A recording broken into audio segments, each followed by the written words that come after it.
Morning ma'am हम मुक्तदा ma'am बु खुरुमजारी मतम खरा वीडियो अपलोड तौब ngamjarudre पर्सनल प्रॉब्लम खरा थोकपदिगी अदुबो नसी वीडियो अनौब हम पुजरकपनि मैम की दंता नसी वीडियो से रीस्टॉक वीडियो नि हाना लाखरबा आइटम दो हन्नम को चेनबा मैम की ऑर्डर की मतुंगिना अदुना मैम मुक्ता मियंग तामिनसी मैम इंगमिनरसी लेट्स गो मैम खामन लेजरे मैम तो लेंथोपिरो तबना तबना उच्चारागे अदो अहम मोक्ता रिक्वेस्ट है लाइक शेयर सब्सक्राइब तो बिरमो मथंग मथंग आई सुम उच्चारागे वीडियो से सिना ममांग आई हुजिक लेजर स्टॉक नि अदो रीस्टॉक स्टॉक उच्चाद्रिंगेदा मसी दसोंग तो मियंग ताबिरमो कनागुम्बा पाम यावडी मसी तो तुम तौबि यागनी अदो मयाम द रिक्वेस्ट है लाइक तो बिरमो अमसुंग शेयर अमसुंग अनोबा नसीकदा थेंगनबा वीडियो से अरगना मयामदा रिक्वेस्ट है वो शेयर सब्सक्राइब तो तोक्सन बिरमो मथंग मथंग अपडेट उ फंगनी आदंता दिगे हुजरागे मसी ममांग दा लाखरबा आर्टिकल ने मसी याम पीस याम फंगौदे ममांग दा दुबा हंदकसु पीस याम फंगदे अदु मयाम की रिक्वेस्ट की मतुंग in chain money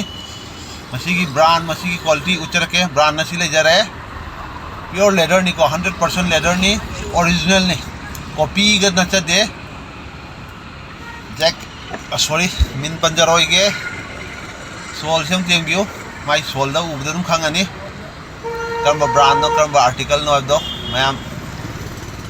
yam genuine quality नि याम प्रीमियम लुक जेन्युइन क्वालिटी वही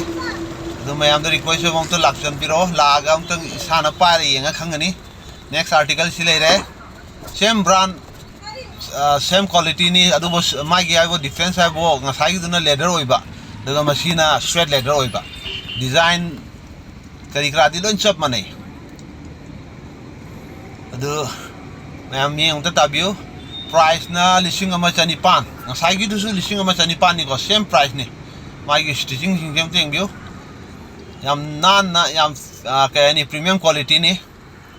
कॉपी का दिन अच्छा दे मैम लागा इंबिरगा टच तौबिरगा खंगमगनी नेक्स्ट आर्टिकल से ममांग दुस लाखरनी मसीगी कदाइनो लफर दु असलेरे सिलेरे मसी याम पामनै मैमना ममांग दुसु अदुम डिमांड लेखि हुजिकसुम का डिमांड लेरी याम लाइट वेट लोफर्स अखोइगी स्ट्रेट की लोफर नि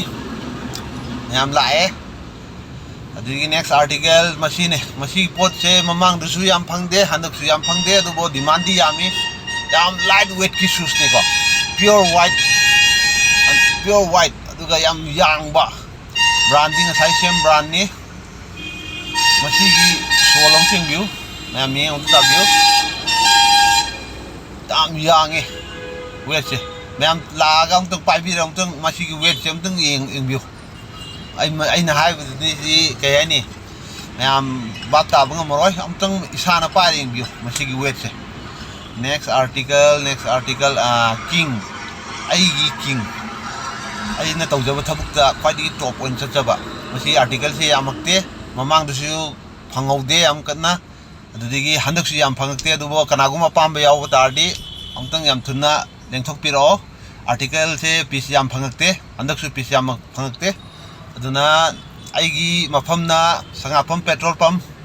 मैम अमतंग लेंथोकपिरो अदुदिगी आइना डिस्काउंट खर थादोकजबा आर्टिकल सु खर लेजरी को अदु मथंग थंग उच्चरके मसी लेरे डिस्काउंट लाउथोकजबा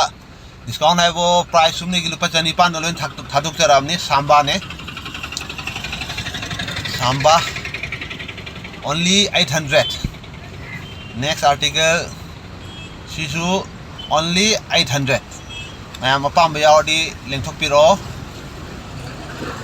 दिदिगी नेक्स्ट आर्टिकल मसीसु ओनली 800 मैम अमतंग मियंग ताबियो अपाम यावडी ma'am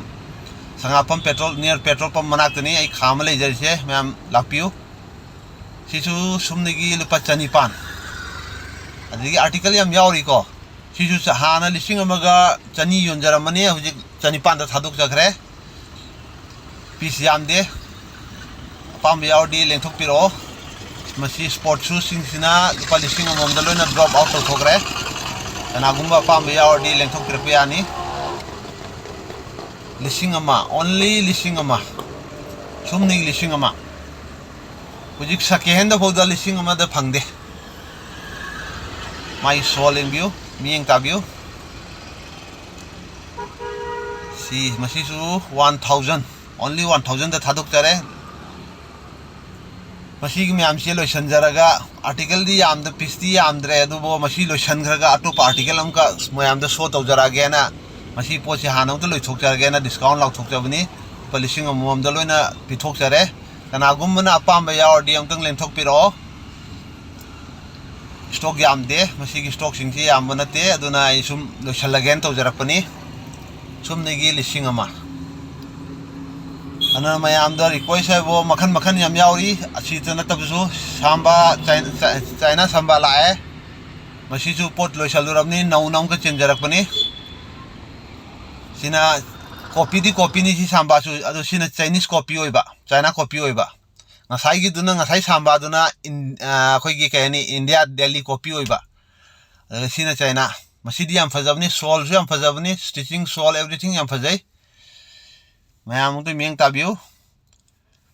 piece khar lejari mayam tang lengthok piro apam be ordi sina to article mayam su leiri mayam na ai mafam sida lakpi tadi article khoi gi formal shoes kumba Chelsea gumba atopa article su mayam yauri aduna mayam da request ba untang lakpiyo lengthok piro sangapam petrol pump ge manakani aduna mayam da nasigi oina di matang sida loisan jarage aroi boina khurumjari